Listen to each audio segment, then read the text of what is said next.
Your brain is the most powerful weapon in the world. Once you put away your phones and your computers and all that we have nowadays, yeah, that's great. We're up to date. But your brain is the only thing you have when you're going through depression, when you're going through hard times, when you're going through death, real life. You can't Google that, man. You're alone. You're alone. You may have a shrink you're going to, you may have a best friend you're going to, but there's 24 hours in the day where you're alone in this brain, and your brain is talking to you in all kinds of ways, and it wants to control you and pull you in these different pockets. If you can't control your own brain and your brain controls you, you got to tell your brain where you want to go and how you want to go and how you want to get there. You got to control it. If not, it's over. What existed for me was, okay, man, how am I going to make this work? And all I knew back then was hard work. The only way anything gets accomplished. That's all I heard back in those days. You got to work hard. You got to work hard. I'm not getting I can't get this paragraph. I can't remember what the f***'s in this paragraph to pass this test to get in the military. Read again. Still not getting it. Read again. But if you're not getting it, write it out. And that's how I started learning. Okay, well, I got to write out everything I do. And then write it out again. And write it out again. And guess what happened? I got it. I can't swim. I'm negative buoyant. Go back again. I can't swim. Go back again. Go back again. Go back again. I got it. I realized if I keep going back and going back and going back until the just becomes, your mind will say, okay, we're going to figure it out, because he is not going to stop. It's not like I'm going to try one more time. No, it's just like alarm clock goes off, boop, we're going back. I can't read right, we're going back. I gave myself no way out, and my mind realized that. They said, okay, we're going to adapt and overcome now. Like a lot of people say, trying hard. Your mind knows, man. It knows this guy's bull me, man. This guy's lying. There's no truth behind it. When I was in Navy SEAL training, people go, how were you there for 18 months? The program was only 6 months long. You were in 3 hell weeks in 1 year. No one's ever done that. How did you do that? I talk about the new norm. When I lived in a $7 a month place when I was growing up for a short period of time, I loved it. I didn't know any different. That was my norm. Once we moved out of that place, we moved to a $236 a month place. I was like, I never want to go back to that little piece of shit. But if you go back to that $7 a month place and you realize this is where I live, this is all I got, your mind says, roger that, this is home. So when I was going through Navy SEAL training for 18 months and going back through all the hard parts over and over again, I told myself after the first time, I knew it was gonna be a long journey there. My body was breaking down. It was just how it was going on. I said, you know what? This is my new norm. So my mind said, it's like going to work. Like you go to work, you put your suit and tie on. I go into suffering every day. Every day, suffering, being broken, duct taping my feet up, stress fractures, shin splints, being broken. This is my new norm. And your mind says, if we're not broken, this ain't normal. We gotta be broken. So then your mind starts to get tougher and tougher and more callous. People go, how did you run on broken feet? Broken shins. My mind knew this is how we operate. We're in Navy SEAL training. This is what we are. I became hell. And that became my new norm. I gave myself no way out. There was nothing outside these walls of hell. Nothing. I love God, but for a short period of time, I became the devil because that was hell. I became the boss, the owner, the CEO of Navy SEAL training. That was my mindset. And that's how you get through things.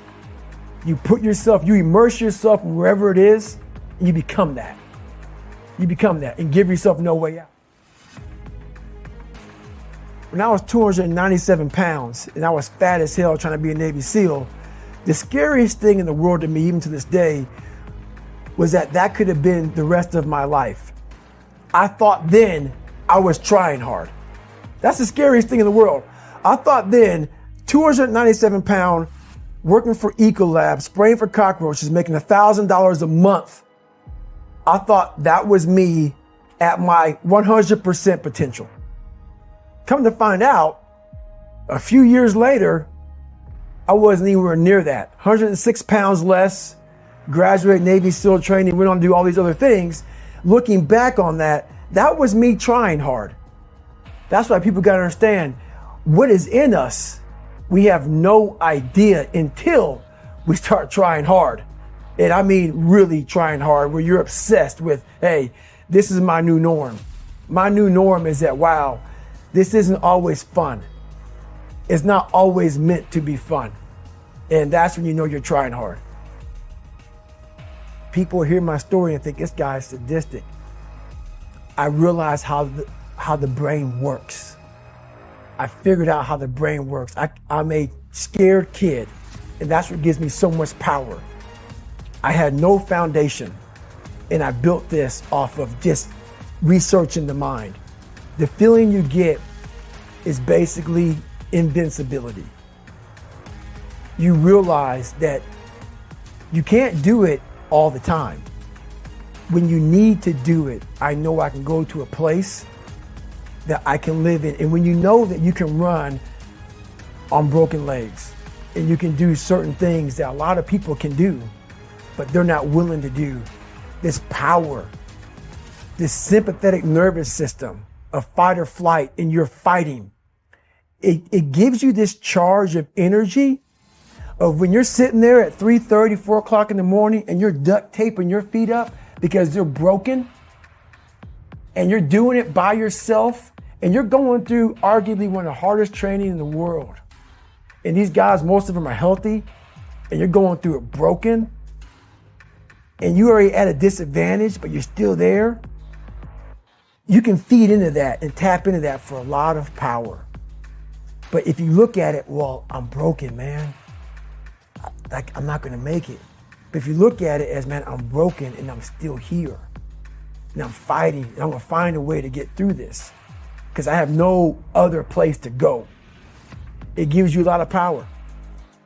When things start to suck really, really bad, my brain and a lot of people's brain, they don't go to your dad beating you up.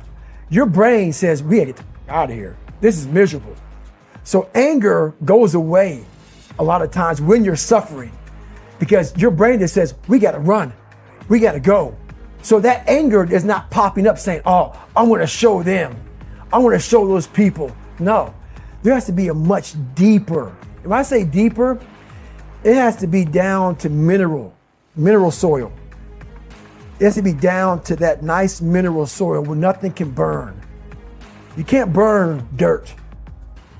So it has to be down that low, that literally is something in you that's at the core of your soul.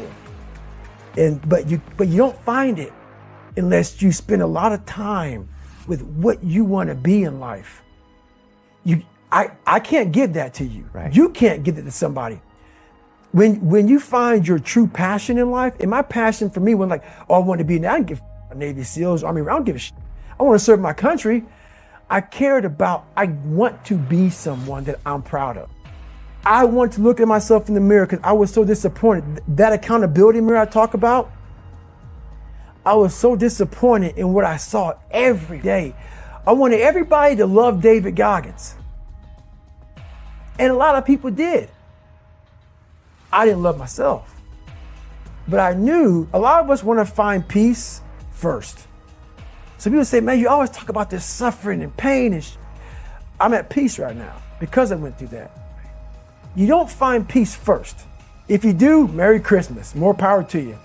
More power to you. I found peace on the opposite end of finding myself. And no one really finds themselves without going through trials, tribulations, suffering, accountability. And accountability is suffering. Being accountable every day for doing right for yourself, for the people next to you, it's miserable. It's hard. So, even the smallest details.